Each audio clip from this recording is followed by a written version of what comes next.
Good afternoon. My name is Adrian Dix. I'm BC's Minister of Health. To my right is Dr. Bonnie Henry, BC's Provincial Health Officer. This is our COVID-19 briefing for British Columbia for Tuesday, September the 8th. We're honored to be here on the territories of the Lekwungen-speaking people of the Songhees and the Esquimalt First Nations. With the fall, which isn't here in a sense, but feels like it's here, I guess, after Labor Day. Comes some scheduling changes for our ASL interpreters. Nigel Howard and Sarah McFadden are returning to the campus to teach students in the language of ASL. And as a result, we'll be seeing less of them at our briefings. On behalf of the Premier, the government, Dr. Henry, everyone in BC, I want to thank both of them for their work. They have helped make our briefings more accessible and inclusive, and I know they will continue to make a huge impact in their teaching roles this fall, as will new interpreters who will be joining us in the coming days. Tomorrow, Wednesday, you'll be receiving a note shortly. There will be a presentation by the Premier and myself and Dr. Henry with respect to updates to the pandemic plan for the fall. That's tomorrow at 1 o'clock, and there will be a technical briefing associated with that. There will also be a written briefing at 3 o'clock tomorrow with our daily written briefing with case counts and other relevant information to the COVID-19 pandemic in BC. And Dr. Henry and myself will be back here on Thursday at 3 o'clock for a regular briefing. And with that, it's my honor to introduce Dr. Bonnie Henry. Thank you very much. We have a numbers of days to report on today. So the following 4 reporting periods. From Friday to Saturday, we had 123 new cases of COVID-19.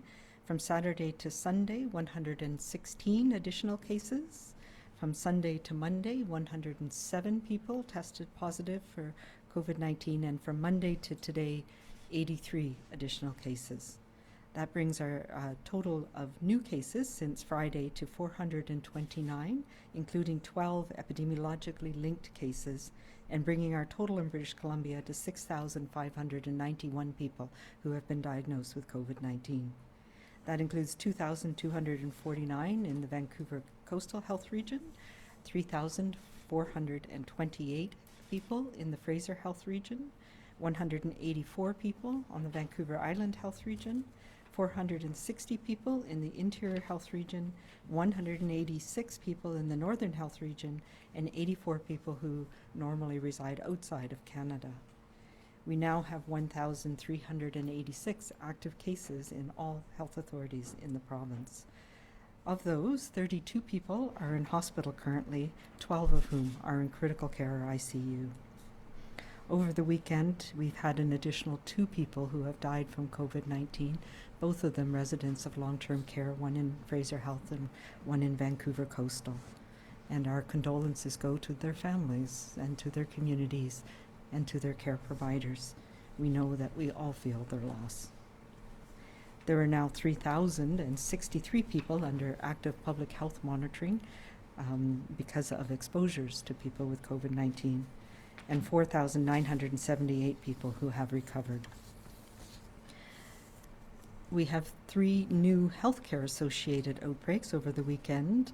One of them at the Burnaby General Hospital, 3C, in Fraser Health, and also at the Rideau Retirement Centre in Fraser Health. And an additional second outbreak, luckily a small one at this point, at the Holy Family Hospital in Vancouver Coastal. As you are aware, the large outbreak at that facility had been declared over just over a week and a half ago. There is now a single case, and we are hopeful that with all of the precautions that are in place, that will remain a single case. That leaves us with 14 active outbreaks in our healthcare system, 11 in long-term care and assisted living, and 3 in acute care. And our total of people affected in our in healthcare is 753, 458 residents and 295 staff. We have no new community outbreaks to declare. However, I think people are well aware that there have been a number of exposure events over the weekend in many places around British Columbia, but particularly in the Lower Mainland. And we encourage people to continue to check websites regularly for alerts and to follow the guidance of public health. So as we get back here in after the Labor Day long weekend, as we get back to work for many people and back to school for many people, it is the time for all of us to cut back on our social interactions. This is what we all need to do now to reduce our risk of contracting COVID-19 for ourselves and for everyone around us. Keeping our household contacts and our controlled work and school groups safe means having fewer contacts with other people, particularly people we don't know. Whether it's a private party in somebody's home, going to a nightclub, going to a bar, the potential to transmit the virus is the same. When we're in those closed spaces, when we're having close face-to-face contact with people, and when we're in crowds. Being indoors is riskier than being outdoors. We know that now. Being in close face-to-face contact with people that we don't know, that are mixing with other people, we know that's a risk. Being around people outside of our close household bubbles for an extended period of time is now a risk too. And in many cases, what we are seeing is large numbers of people being exposed inadvertently in those environments, particularly in some of the nightclubs and the bars and the parties that we've seen, in many cases fueled by our use of alcohol. In recent weeks, public health teams have been heavily focused on responding to these community clusters, to identifying people, to making sure that the mostly young people that we're seeing in these exposure events are detected, are found, are isolated so that we can stop those chains of transmission. But this has been a very challenging thing to do. There have been a major source of transmission in many of these locations since our Phase 3 reopening. And despite weeks of effort by public health teams, these venues are still the source of significant risk to everybody in British Columbia. And as you know, we adjusted the orders to try and make it a safer environment for people, but it in turn makes it more challenging to protect those who are more vulnerable to serious illness. And we are starting to see some spillover into other parts of our community, and we know particularly our seniors and elders are most at risk. A lot of time in public health resources have been spent on contact tracing connected to these venues, because people, whether it's a private party, whether it's at a banquet hall, whether it's in a nightclub, are typically not connected to each other. And it is extremely time-consuming to find people. As a result, we need to ensure that our public health teams are able to take care of everyone in British Columbia, to continue to find that balance of those cases and making sure that we can track people, we can find their contacts quickly, and we can support people effectively to stop the chain of transmission. As a result, I am amending my order on bars, nightclubs, and banquet halls. Effective today, all nightclubs and all standalone banquet halls are ordered closed until further notice. In addition, liquor sales in all bars, pubs, and restaurants must cease at 10 p.m., and these venues must close at 11 p.m. unless they're providing full meal service, in which case the meal service can continue but not serve alcohol. In addition, we are putting in provisions to make it easier for people to avoid having to speak loudly or shout or have close contact. And that means music or other background sounds, such as from televisions in bars, lounges, pubs, and restaurants, must be no louder than the volume of normal conversation. As we know, issuing orders is not something that we do lightly. It is our last resort, and we have spent quite a lot of time working with industry, within the banquet halls, in the nightclubs, to try and put in measures that will protect people from this virus and will protect our communities from people spreading it and inadvertently bringing it home or bringing it to their workplace, bringing it to other parts of our community. And we have managed to do that through the summer. But as our cases are climbing, as we are starting to move into the important parts of our community that we need to support moving into respiratory season in the fall, we need to make some changes to reduce the risks of these environments. We know the risk is greatest in nightclubs and bars, and we know that most restaurants in particular have been doing a very good job at keeping things under control. We know we had some challenges where people wanted to come in with large groups. We know that those have been dealt with for the most part, and people are doing the right thing. So these restrictions are meant to take away that late night temptation that people have, where we know that there's been mixing going on and where transmission is happening in these venues across the province. We recognize that these venues have tried, and we've made adjustments, and there are still exposures happening. And both staff and customers are being put at risk. So that is the reason we are putting in these additional restrictions today. We need to find our balance to get us through the next few months to a year that we're going to be living with COVID-19. And that means we have to have both our economy, our education system, and our health system working. And we need to get back to that balance that we found when we were able to stop this virus earlier on this year. Now is the time for all of us to go back to our smaller, safer social interactions, especially if we are increasing our social interactions in other ways, like going back to work and going back to school. The importance of having our work and school and preserving health can't be underestimated. We need to, each of us, imagine our social interactions on a scale, and to stay safe, we need to be in balance. So if we are increasing our interactions in one way, we need to decrease them in another. If you have children who are going to school, who will be joining their learning groups and their classes where they'll be having contact, you need to consider spending less time with others in ways that you may have this summer, with social interactions, with parties, with friends, and with after-curricular activities, depending on your own situation.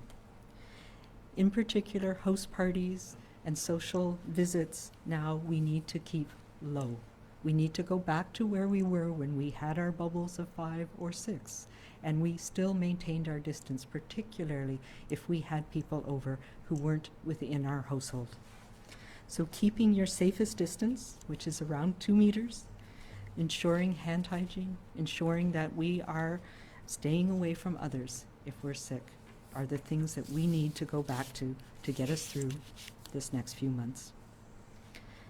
Let's also recommit to keeping our walls strong here, to keeping our firewall up, protecting ourselves and those around us, and focusing on community wellness and our protection of those who are most vulnerable. This will help us to break those chains of transmission and bring our curve back down where we want it to be.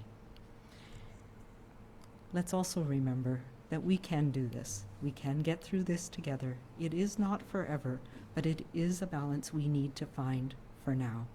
And we need to remember to be kind and to be calm and to be safe.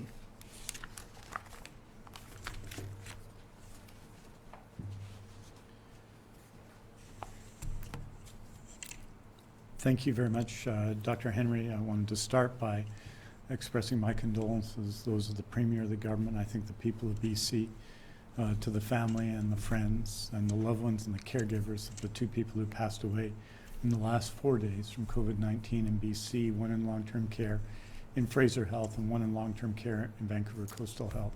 We know, because of the circumstances of COVID-19, how difficult it is sometimes to come together to grieve and to be with one another in these difficult moments. And we wanted to ensure that those families and all of those people, all the people around those who passed away, know that we're with them in these difficult moments, and that this goes as well for the 211 other families. We have 213 people who passed away from COVID-19, and friends and communities of those who passed away from COVID-19 in British Columbia during this pandemic. As Dr. Henry has noted, 429 cases is a significant number of cases this weekend. In terms of critical care, in terms of hospitalization, our numbers were relatively stable over the weekend, staying at 12 in critical care, going from 31 to 32 overall in terms of hospitalization. But, and that said, the efforts being made now by people in public health are extraordinary. Consider the 3,063 people under public health surveillance who are essentially self-isolating because of their close contact with people who've tested positive from COVID-19, the active cases, the 18,593 tests that were done this weekend with 417 test positive cases, obviously 12 epi-link cases as well to add up to 429. So I want to again express both my support and my admiration for everybody involved in this public health effort, the contact tracing and the testing and the working and helping people who are sick exemplifies the spirit of public health, and everyone involved in public health is doing and has done this past weekend and throughout the pandemic an extraordinary job. Dr. Henry has laid out new measures with respect to nightclubs and to banquet halls for new hours for the serving of alcohol, new measures around background noise. These measures reflect an assessment of the evidence as they have from the beginning. In July, changes were made, you'll recall, with respect to temporary rental accommodations to ensure the safety of everyone involved and all communities involved in this issue in every part of British Columbia. And these measures are in the same, are part of the same effort. They reflect the evidence of where we see and where public health sees transmission occurring. And I think these measures reflect the continued need to stop and suppress the transmission of COVID-19 in BC. I wanted to note that as we do at the beginning of each week, today on Tuesday, I'm going to provide an update to PPE that has arrived in the province, both cumulatively since March and then specifically what has arrived over the past week. To recap our cumulative numbers from March to last week's report on Monday, August 31st, the following PPE had arrived at that point in BC: 6,300,095 or equivalent respirators, 50,500,000 surgical or procedure masks, 2,600,000 pieces of eye protection, 90 million pairs of gloves, and almost 8 million gowns. Many of the items I've just listed and other equipment are in testing processes, and that has been our consistent approach to ensure that the safety requirements meet or exceed BC healthcare standards before use in the BC healthcare system. Today I can tell you that over the last week, since the update on Monday, August 31st up until yesterday, we've received the following: 51,710 N95 or equivalent respirators, 2,161,000 surgical or procedure masks, 30,949 pieces of eye protection, 24,987,970 pairs of gloves, and 63,130 gowns. We'll continue to source and test our PPE and are working hard to pursue any and all credible leads for safe and effective product for our healthcare system. In starting our fall effort, and it feels like fall today, even though fall is a few weeks away, I want to note that last week BC media marked the achievement by World War II veteran Peter Lake on his 100th birthday. He and his wife Margaret celebrated the occasion at home here near Victoria in Oak Bay in a neighbor's yard where they enjoyed a glass of beer. I think during COVID-19 that those who were not alive during difficult periods in our past, including World War II, are especially drawn to the presence around us today of those who lived through those times, who adapted to and overcame dramatic change in their normal lives. No one is comparing the current circumstances to that of World War II, except to say that many things are being demanded of us now. You'll know that in the United Kingdom, Captain Sir Thomas Moore, a World War II veteran, raised the spirits around the world in August by committing to walk 100 laps around his garden by his 100th birthday and raised £32 million for the National Health Charities when he met that goal. John Hillman, who at 101 walked 101 laps here on Vancouver Island in his BC retirement home courtyard, raised over $160,000 for that project. Peter Lake celebrating his 100th birthday with his wife in a lovely backyard on a beautiful summer day is another example. By their examples then and now, and that of our parents, our relatives, our neighbors, and our friends who lived in that time and shared their experiences with us, we learn from them. We learn from them how to make it through a difficult time, when what we enjoy or how we enjoy it are very much changed or are just no longer safe for us to do. For now, the qualities, the traits, the virtue they needed to make it through a world war are the ones we must continue to use in this very different but challenging time, in which we can turn to for inspiration to make it through this global pandemic. Dedication and discipline, patience and perseverance, sacrifice and selflessness, and yes, some kindness. With Labor Day now behind us, it's back to school and back to work. As we enter the fall season in our BC COVID-19 effort, as we count down the weeks to Thanksgiving and start thinking about how we'll make it safe and more meaningful than ever in these very changed times, it's time to dig in to keep ourselves healthy and to stop the spread. It's been a hard fight so far. We're tired, I know we are, and we wish it were done, that COVID-19 were a thing of the past, that Dr. Henry did not have to bring in new provincial health orders today, that COVID-19 became a fading sight in a rearview mirror instead of an item that is closer than it appears. Right now we must dig in though. Right now we must stop the spread. But let's take comfort in the experience of others who came before us. Let's find strength in their experience. They faced a long battle of a very different sort. They were at war and we're not, but we can learn from their experience. We must aspire to emulate the best of their effort, dedication and discipline, patience and perseverance, sacrifice and selflessness, and yes, quite a bit of kindness as well. Let's make these the hallmarks of our effort to stop the spread in the next 5 weeks. Aujourd'hui, nous faisons le point sur le nombre de nouveaux cas pour 4 périodes de référence de 24 heures chacune, soit celle des 4 et 5 septembre, celle des 5 et 6 septembre, celle des 6 et 7 septembre et celle du 7 jusqu'au 8 septembre en mi-journée. Il y a eu 2 nouveaux décès liés au COVID-19 durant ces 4 périodes de référence. Nous offrons nos condoléances aux familles et aux amis des 213 personnes décédées du COVID-19 et à tous ceux qui ont perdu des êtres chers au cours de cette pandémie. À ce jour, 4 978 personnes dont le test de dépistage de COVID-19 était positif sont maintenant rétablies. Pour la première période de référence, nous avons eu 123 nouveaux cas. Pour la deuxième période de référence, nous avons eu 116 nouveaux cas. Pour la troisième période de référence, nous avons eu 107 nouveaux cas et au cours des dernières 24 heures, 83 nouveaux cas se sont ajoutés.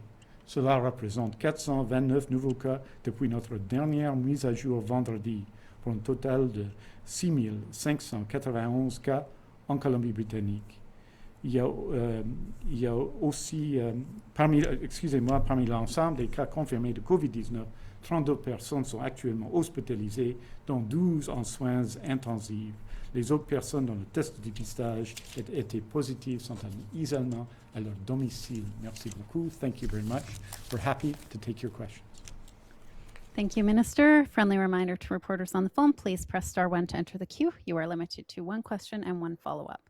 Please take yourselves off mute. You will not be audible until I call your name. First question is from Vaughn Palmer, Vancouver Sun. Good afternoon, Dr. Henry. Last week during your 2 briefings, in the first one you said we needed to listen to you and we needed to step back.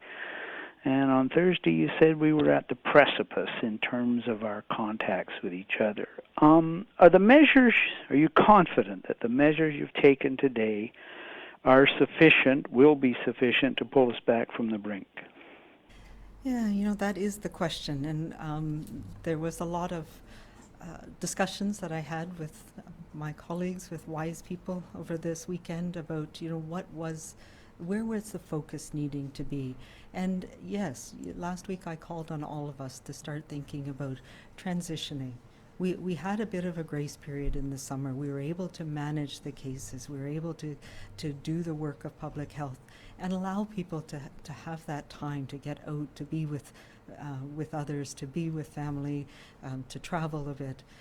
We now need to put our focus and our attention on the important things, the priority things of getting children back into schools, of getting back into our workplace, and having that balance. It's not either or, but we need to have the economic and the health.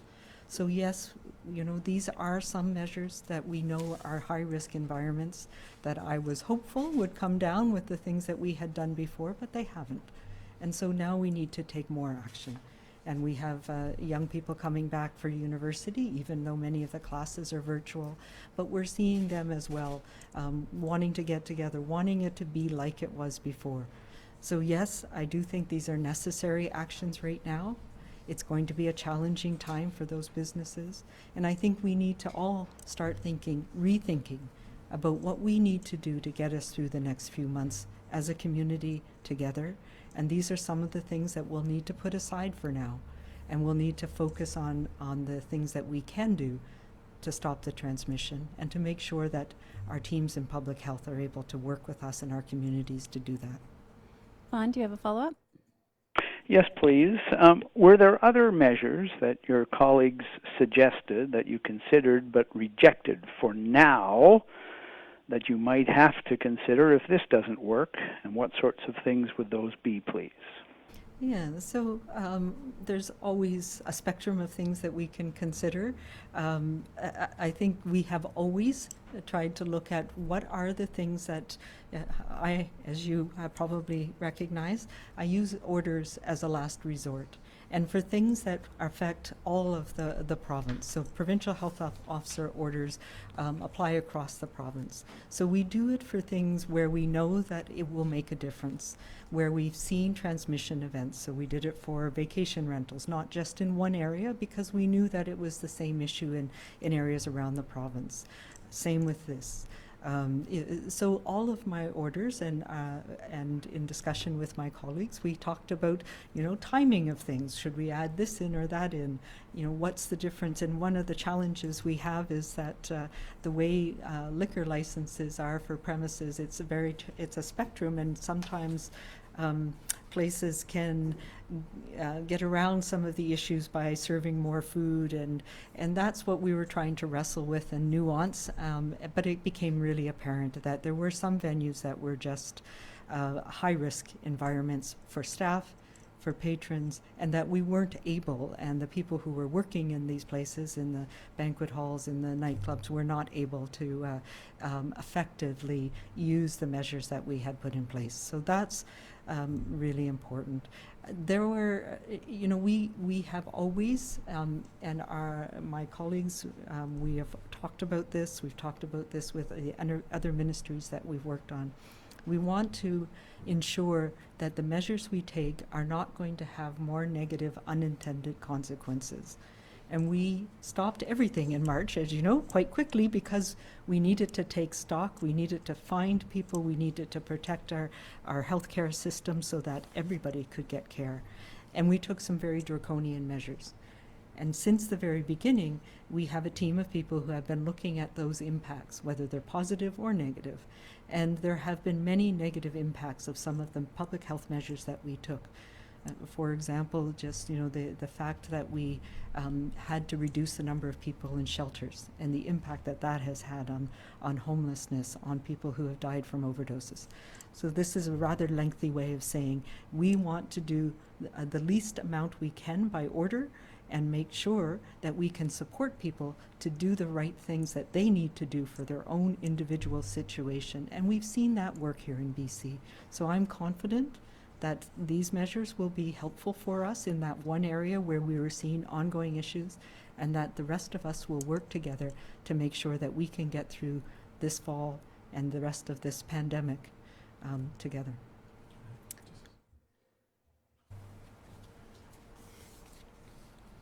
And just really briefly, tomorrow the Premier and Dr. Henry and I will be laying out some of the plans for the fall that hopefully learn some of those lessons from what we saw in March and April and May. And so public health orders, officer orders, are one way that we stop the spread. The individual actions of 5 million people across the province, the most important way that we stop the spread. And there are things that we can do in the healthcare system, and some of those in our plan for the fall we'll lay out tomorrow, which are also obviously part of efforts both to deal with the consequences of the COVID-19 pandemic and to stop the spread and to ensure that people are safe. So it's the extraordinary effort that's been led by my Deputy Minister, the Deputy Minister of Health, Stephen Brown, and Dr. Bonnie Henry continues. And I think one of the extraordinary things about both of them and then the entire team that's been working on the COVID-19 pandemic within healthcare and within government is always having the willingness to learn lessons and to apply them to the next step and the next actions. We're going to be dealing with this pandemic for a long time. There are going to be adjustments like were made today in the future. And we have to continue simply to learn from what we know, learn from what we see in other jurisdictions, and consistently do our best. And I think that's the spirit in which Dr. Henry and Stephen Brown have led the enterprise from a government perspective. Next question is from Binder Sajan, CTV. Hi, Dr. Henry. I'm wondering if one of the things being considered was perhaps delaying school, because I'm sure a lot of parents heard the fact that, this transmission is troublesome and taking this step, and just wondering if that was one of the things that you talked about with your colleagues there. Not really, no, because we have been committed from the day that classes were suspended in March, during March break, to making sure that we had the structure in place to support schools reopening, as they did in June, as they're doing later this week. And what we have been focusing on are what are the things we need to do in the community to make sure that our community levels are low enough that that is continues to be safe. And we are very lucky in BC, and it's partly because of the work that everybody has done together that our community transmission rates remain low. And we know that that is the most important thing for getting schools going again. And I talked about the unintended consequences, and we have measured, and I presented some of this data earlier this month, but we've measured the impact that not having in-classroom learning has had on families in British Columbia, and it's immense. And if we do not put our priority as a community on getting children back into the school setting and getting their education, their learning, their social interactions back together, we will have long-term generational downsides to that. So it is a priority, and we need to do everything that we need to do in our community to focus on the importance and the priority of children being back in a learning environment in their schools. You have a follow-up, Binder? Yeah, I was just wondering. So, just to clarify, when you say to pull back your social bubbles, are we talking about going back to where we were essentially in March in terms of social interactions, but allowing for those controlled interactions, as you say, at school and at work? I think that is a good guide to go with, or we look at what we've done at vacation rentals, so having small numbers of people over and not having multiple people over at different times. We've expanded quite a bit through our social connections through the summer as a whole. Some people, of course, who have more vulnerable people in their families or in their households have not done that. But all of us, particularly, we need to find those balance, that trade-off in our own family to make sure that we can support children going back to school safely, going back into work safely, because we know many people have not had the option about staying away from work. So yes, I think looking at 6 was what we had talked about before, and that's what we're looking at restaurants, small groups of people, the same group of people, and looking at how we can balance those risks for our own family. Next question is from Jane Side, North Shore News. Particularly, we need to find those balance, that trade-off in our own family to make sure that we can. Okay. Because we know many people have not had the option of those. Next question is from Marcella Bernardo, News 1130. Hi, Dr. Henry and Minister Dix. Thank you for taking my question. Ron Palmer did ask what other measures you may have been considering. It sounds like if things don't improve in the next few weeks, are we looking at possibly implementing a curfew or something like that when it comes to people spending time outdoors and socializing? Actually, the curfew is not something we had considered. I think from the very beginning we've looked at risks, and there's a spectrum of risk. And we know that outdoors is less risky than indoors. What we see coming up is the fact that as the weather changes, we'll be less and less able to spend time outdoors. And I'm thinking about restaurants with patios, some of the adaptations that we've had to allow for more people to experience, safely in restaurants. So what we're looking at is how do we adjust coming into the winter months, but making sure we can still continue to have our surgical renewal program. We can still continue to have visits to long-term care, that we can continue to have our essential services and people going to work. We can continue with schools. So no, we weren't looking at curfews. What we're looking at are how do we encourage everybody to make sure we have in place the things we need to protect our healthcare system, to protect our most vulnerable people, particularly as we know our seniors and elders in our communities. And how do we adjust that? And we can do that safely. We can do that through the measures that we're taking now, through really important things. And one of the key tools that we have in BC is which is an order, is that every business or operation needs to have a COVID safety plan. So it's more looking at those plans and being able to modify them and put in place measures that can work in those scenarios, rather than trying to shut things down or trying to do it sector by sector. So that's what the orders are reflecting today, that we are looking at what can be done safely in the venues that we've mentioned today. Marcella, do you have a follow-up? I do, in the sense that a few days ago we heard Mike Farnworth, the public safety minister, talking about a family from the U.S. that got turned back and returned to the border. And I've been wanting to check in with you about how concerned you are, Dr. Henry, about truckers who are considered essential workers transporting the virus into Canada because they don't have to self-isolate. I think we've had a few cases of the virus coming in from people that are actually essential service workers going back and forth. Yeah, and border issues are ones that we have had a lot of concern about, as you know.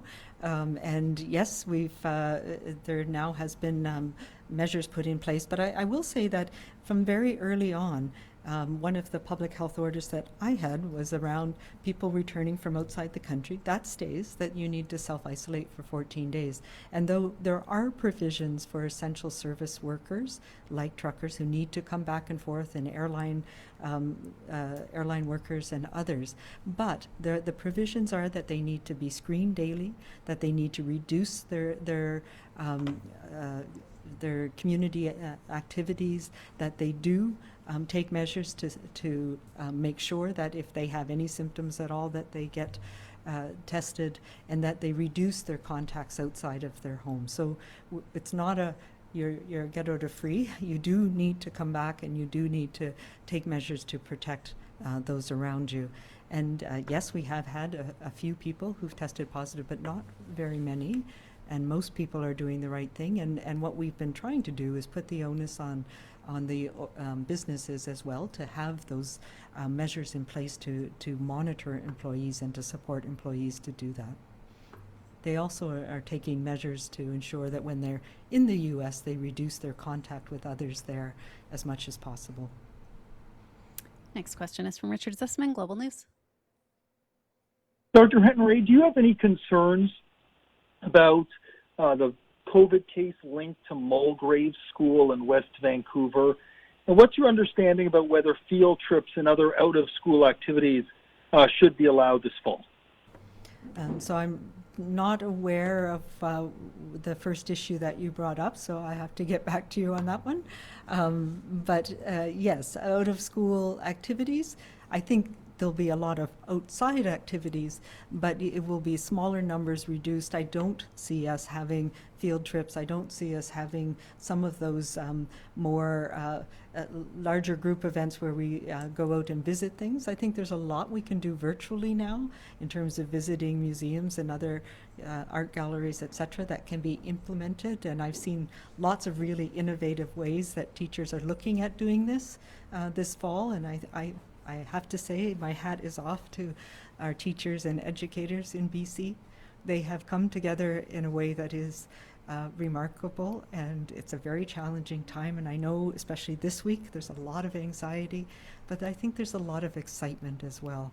And we are going to make it through this, and this school year will be unique and different, and it's going to be an adjustment for the first couple of weeks. But we in public health will be there to support them too.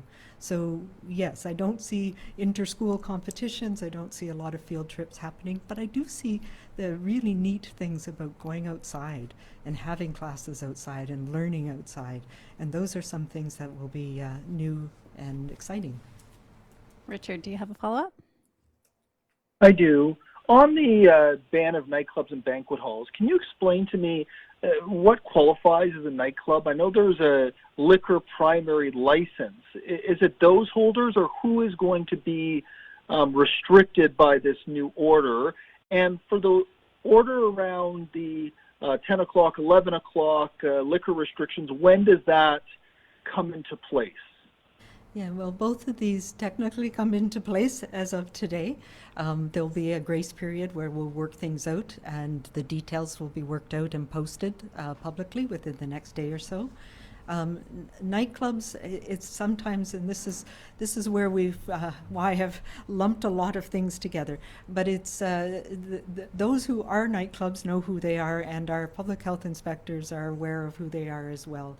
So some nightclubs have taken this to heart earlier on when they had outbreaks, and they have pivoted their business model to be more like a restaurant, and those are able to stay open. So I can't give you an exact description, but it's really those venues that sole purpose is really entertainment and drinking, and they have limited food options. So yes, it's complicated, and I have been working with the liquor board and also our lawyers to make sure that we get that sorted out in the right technical way. The standalone banquet halls, there's a sector, and we've been in correspondence back and forth with their association over the last little while, and it's been a challenging time for them. And what I hear is that people go to these banquet halls, and whether, even though they may book a small party, it becomes a late night venue with lots of people coming, and it becomes very much a challenge for the organizers to have control over that, and that puts their own staff at risk as well as at risk of being fined. So right now, those types of venues are too risky, and that is where we're seeing quite a lot of the transmission, particularly in the Lower Mainland, and then it's spreading to other parts of the province as people travel or go and have other parties or get-togethers with friends. Next question is from Tanya Fletcher, CBC. Hi, Dr. Henry. Are you concerned young people will turn to private parties now that there are no nightclubs and the liquor cut off at 10 p.m., especially since young people have been driving, the bulk of BC's caseload recently, and especially given your initial hesitations with restricting those areas because it would drive the problem underground? Yeah, and it's trying to find that balance again, which just seems to be all we do in public health. We do know that there have been a move towards private parties, some of them quite large, that are now being broken up, and we do have ways of monitoring those, and now we have a fine structure in place for those as well. So it is trying to appeal to people's better nature, but then taking away some of the temptations that have been repeated offenders in terms of venues where people continue to go. And the challenge has been that some Some larger bars and restaurants pivot at later night to become more like a nightclub or a lounger area. And those are the areas that I'm hearing from my colleagues around the province become problematic when people are having alcohol. The lineups become less, more unruly, more people get together, and it's very hard for staff to keep the small groups apart. And we have seen transmission, and that's the concerning thing for me. So we will, I think there's also been a transition. We're moving from the summer when we all needed a break. We all needed to experience that socializing and that joy of being out with others. And we were able to keep it under managed conditions. And we were trying to work with industry to make it safer. But we are now at the point where we are seeing cases continue to increase. Those venues, large private parties are issues, and we need to start pulling back. We know that we can do that. When we looked at the cases that were happening in the Kelowna area after July 1st, there was a concerted effort by business, by the community to work together to find appropriate venues where people could party safely. And of course, there's no more Canucks games, so so we don't need these anymore. So no, I think we need to, this is a transition period. It's a transition period where we need to go back to our basics again. We need to support going back to work and going back to school. That needs to be our focus and our priority.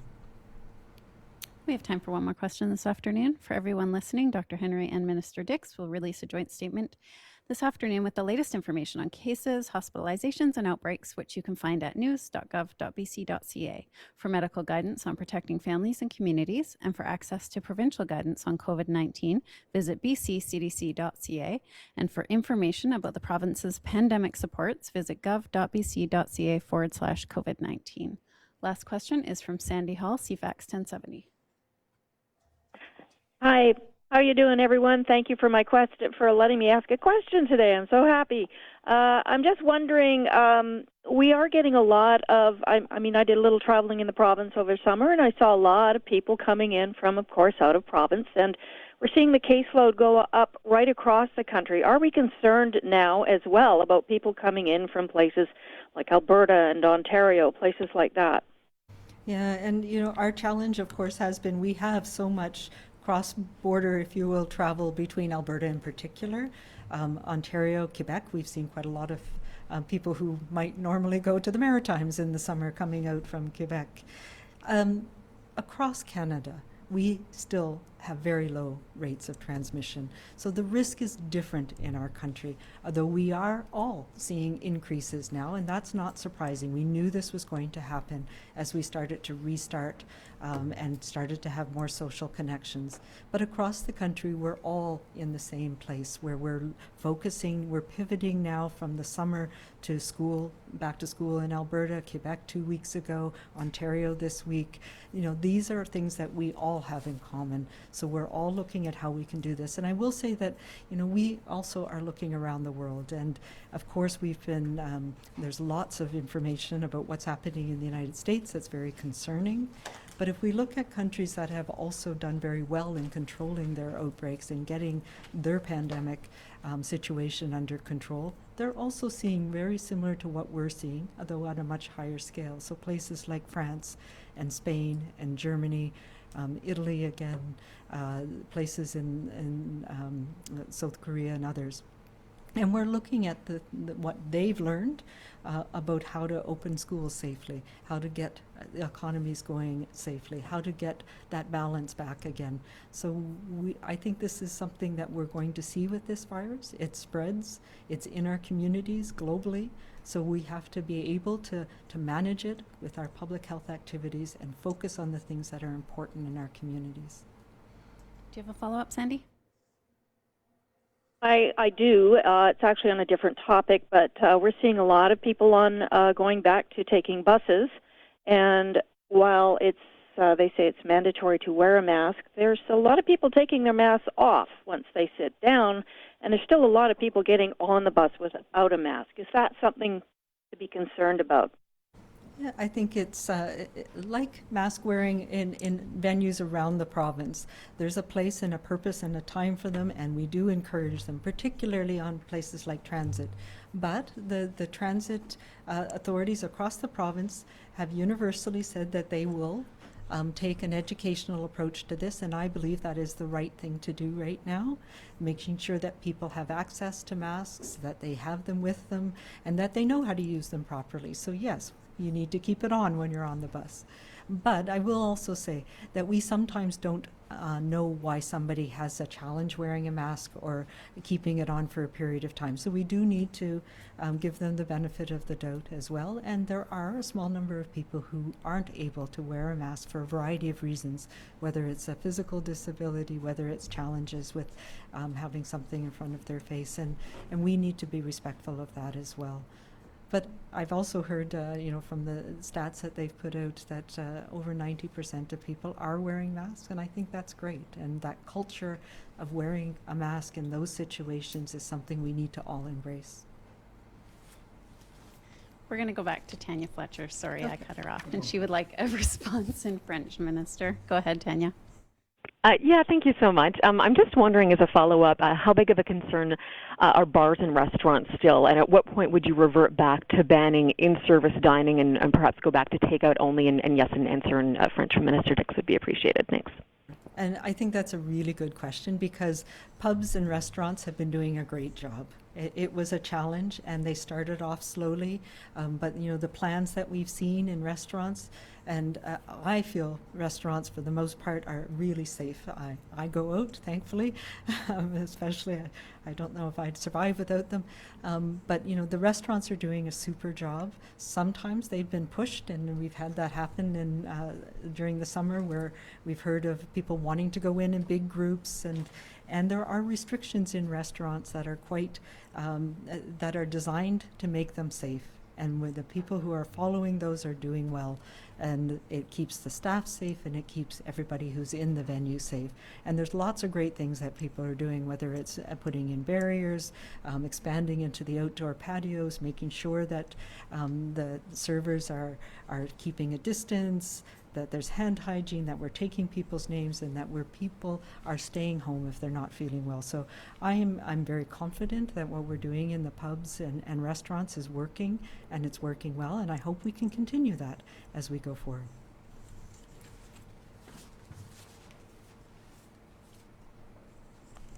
Yeah, I absolutely agree. I think that restaurants and pubs have generally done an extremely good job. I think the purpose of the orders today was to address specific problems that had developed and to take the appropriate solution, and sometimes that has to happen. And so the decisions around banquet halls and nightclubs, the decisions around serving alcohol only until 10 p.m., the decision around the noise level in such places are important decisions intended to stop the transmission of COVID-19. And we need to continue in all workplaces for workplaces to follow their COVID-19 plans. And I think in general, the restaurant sector has done an excellent job at that.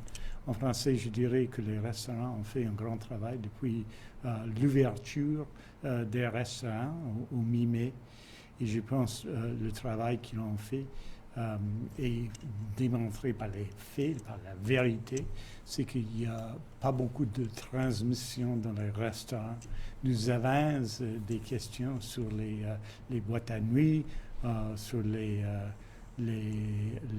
salles de banquet, un peu, surtout dans la région de Vancouver. Donc, le Dr Henry a tranché aujourd'hui en disant non à cela, et c'était une décision fondée sur l'évidence, mais force est de reconnaître qu'en général, les restaurants ont fait un grand travail, un travail important, qu'il y a beaucoup de monde qui y travaille, et que c'est important d'avoir des espaces organisés où les gens peuvent aller et avoir une bonne soirée, alors qu'en même temps, on prend l'action dans les circonstances où c'est nécessaire, et c'est ce qu'on a fait aujourd'hui Merci beaucoup. Thank you very much.